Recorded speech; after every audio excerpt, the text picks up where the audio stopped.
What's up, guys? This is Bullfather Fell-Handed. We are on Mountain Pass in the summertime and another glorious game in the Type 59 Chinese Tier 8 medium tank. I thought I would release another video since this bad boy is coming back up for sale. If you do not have this tank, I highly recommend you purchase this thing post haste, because out of all the AFVs, it is probably moving up to be my favorite. Now, if you guys remember my Mountain Pass map strategy, this is more or less what we are doing. The 1-2 line is extremely important. The other choke points can more or less be held with 1 to 2 tanks, i.e. the bridge can be held with 1 to 2 tanks.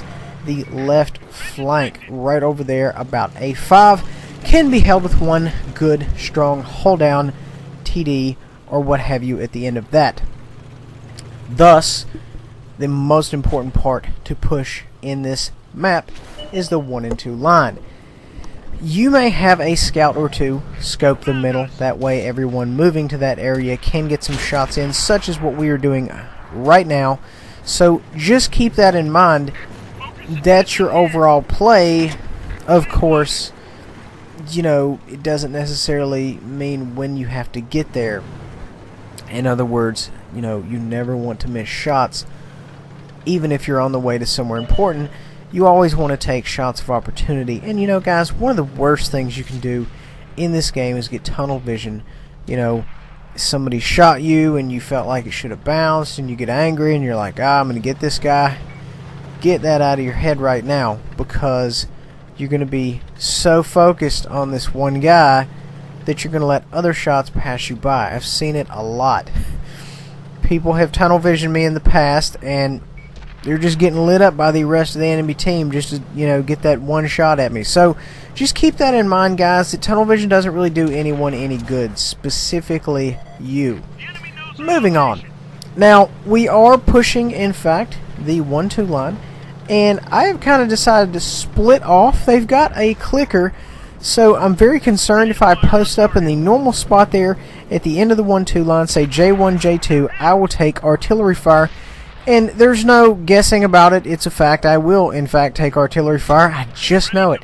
So we have decided to go around the side of the mountain right here, and we're just kind of tangoing with a Tiger tank. I'm hull down. He is not. I'm putting rounds on him. He is not putting rounds on me. Or excuse me, he is putting rounds on me. He's just not being successful. Let's go ahead and just put a pin on it. And of course, guys, I am still running AP rounds at this time. Now, I'm doing rather well against him, and at this point I decided, I said, you know what, let's go ahead and let's face hug him, because I don't think there's anything he can do for me. He is aiming at my leftmost hatch. He does manage to damage my gun, but you know what, we're already point blank range. There's not a whole lot that I'm really concerned with. I do go ahead and fix it while I'm waiting on my gun to reload, which is where I do a lot of my fixing things. So I've got a guy right here. I go ahead and make a third-person shot towards him. I wasn't moving very much, and you know, I felt very comfortable that I could get the shot in. He is backing off.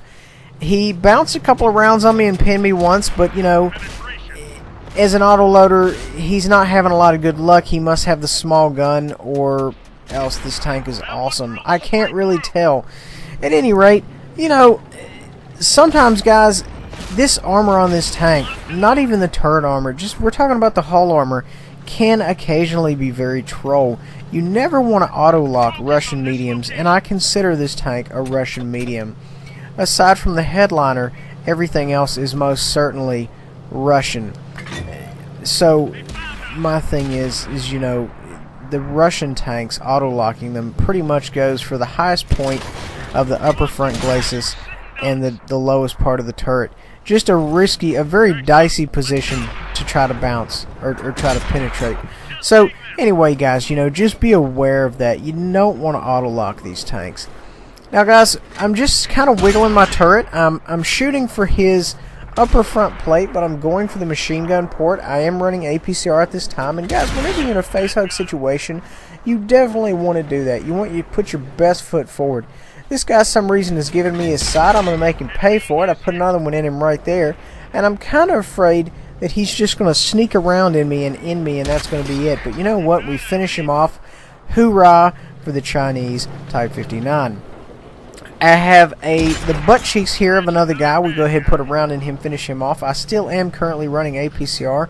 At this time, it's unknown whether I meant to or I forgot. But you know what? Either way, we have hatchets loaded, and we're ready to tango. Now, I am clear in my direct vicinity. There is no one else to engage me, so I'm going to go off on my merry little way and see if I can't kill some clickers or anyone else who wanders in front of my gun sights, like this guy right here. And as you can see, I was leading the shot perfectly, and he just stopped for no reason. You know, but what can you do? Some shots you're going to make, some shots you're going to lose, guys, and that was one where I lost. Of course, then again, I just killed the guy, so technically, I guess, he lost as well. We're both losers. What are you going to do? So, we are switching back to AP right now. Excuse me, we have switched back to AP. We've got 5 kills under our belt. I feel pretty good about the situation, and there's 2 enemy tanks left. So right now, essentially, guys, we're just rounding them up and gunning them down. It's essentially mop-up duty, and I do not mind mop-up duty because it always gives you a chance to get a couple more kills, possibly even some damaging shots. The downside of mop-up time, it gives the greens time to cap the base, which for some reason is a big deal in the green tank world. But that's fine, because you know what? There's this game, and there's loads of different ways to play it, and I'm not judging. I may complain, but I'm not judging whatever way someone wants to play their tank. We had a very good game. We came in at 43-53, block 26-20, which I'm very happy with. Guys, I hope you enjoyed this video. Please remember to like, subscribe, and share. We'll see you guys next time.